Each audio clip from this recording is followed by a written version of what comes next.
If sizing is one of the things holding you back from buying secondhand and thrift shopping, this video is for you. The first two things I want to call out before I get into the information I'm going to share is that one common consensus is that women's sizing is fucked up. Okay, we know this. Number two, this is based on two things. One, my degree is in apparel design, and so I know a thing or two about measurements and sizing and fit. Three, this is based on my experience also in my own body. If it's helpful, my measurements are 42, 32, 42, which is, I think, considered a mid-size and generally proportional. I am privileged in that way, so I think it's important to acknowledge that and get it out there within this conversation. And so this video is not going to get into like all of the problems that we get into when it comes to sizing for smaller or larger sizes, depending on each end. I'm kind of in the middle, and I hope that the tips that I share can be helpful for a really wide range of people. But I want to acknowledge that there is a whole other issue in women's sizing and specifically shopping secondhand that we're not going to get into right now. This is really just going to be about like how to shop secondhand based on your measurements and what you need to know. One of the main reasons why it's really important to know your own measurements is because when you're shopping secondhand, a lot of these items are being listed by any old regular person who isn't a sizing expert or a measuring expert, or oftentimes doesn't even list measurements. So listings are unreliable. So the way to kind of close that gap and get as close as you can is to really be familiar with your own measurements. And there's two sets of measurements that I think are really important for you to know. The first set of measurements are your body measurements, and I'm going to talk about each one. That's pretty important and what to look out for. So the first one is your shoulder to shoulder measurement. It's going to be from like shoulder cap to shoulder cap. This is really good information if you're looking for fitted shirting specifically. The second measurement that's really important is your bust measurement. That's going to be from the apex of your bust all the way around, and that's going to be your circumference. Third is your waist measurement, the smallest part of your waist all the way around. And then the fourth measurement is your hip measurement. This is going to be slightly different for everyone depending on how you carry your weight, but typically it's between the base of your crotch and your hip bone and the widest part of your hip all the way and like ass all the way around. Here's what you need to know about these three circumference measurements.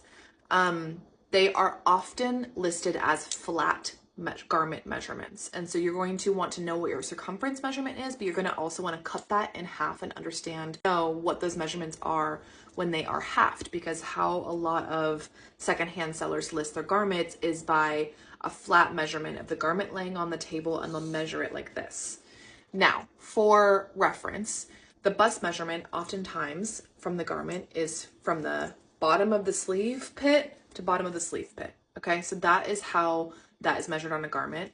The waist is oftentimes like 4 or so inches below the pit measurement. It's usually like the smallest part of the garment.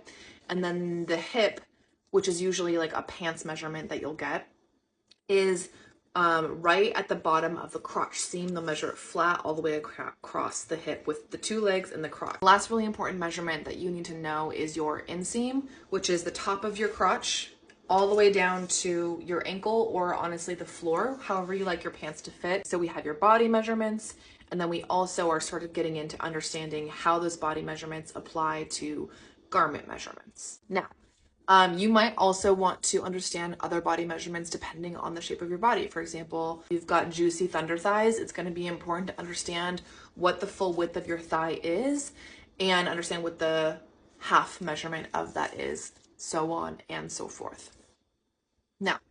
Now that you have like recorded your body measurements in full circumference and in half, it's important to also understand how that applies to your garment measurement, because I think a mistake people often make is like, oh, I'm a 30 waist.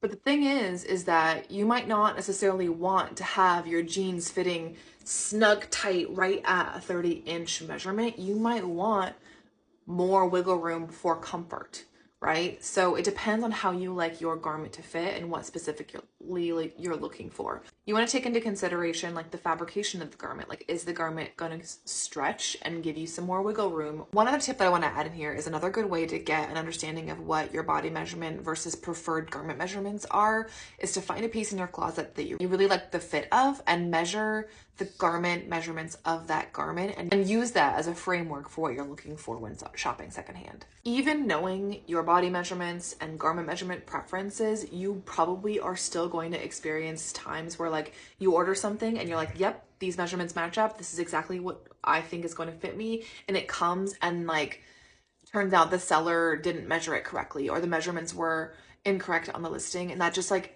happens. Like when you're shopping on eBay, Etsy, Poshmark, all of the secondhand resale apps and shops, like you're going to run into this in one time or the other, and that's sort of like the risk that you take on. You know, I'm someone who's like dedicated to buying secondhand only and sharing this kind of information. With that, I also just end up relisting and reselling items that don't end up fitting me, and it does happen all the time. Like I kind of take that risk. So you do have to suss out your risk tolerance and your budget and kind of apply that to your secondhand shopping experience. If you have any questions, leave them in a comment below. I will make follow-up videos if needed. Hope this was helpful.